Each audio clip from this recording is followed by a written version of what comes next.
and let's create our feed importer for our blog entries.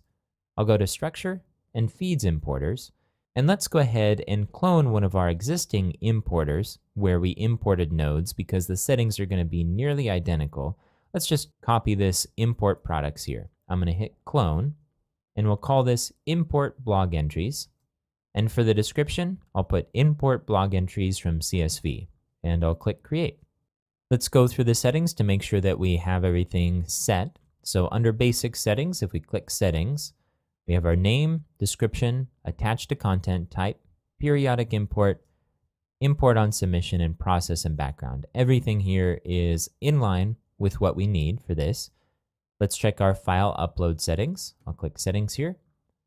Allowed file extensions, CSV is in that, so we're good to go.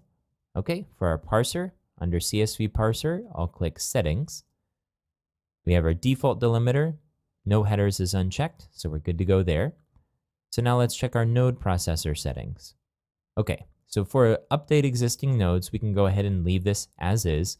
Again, if our import doesn't work properly the first time, we'll roll it back and re-import it. And we're only going to import this once, so we don't need to really worry about these settings. We'll leave skip hash check unchecked. For text format, we can go ahead and leave this as filtered HTML. This is the format that's going to be enabled by default for our body field. Content type now is going to be blog entry, so let's change that, and we'll scroll down.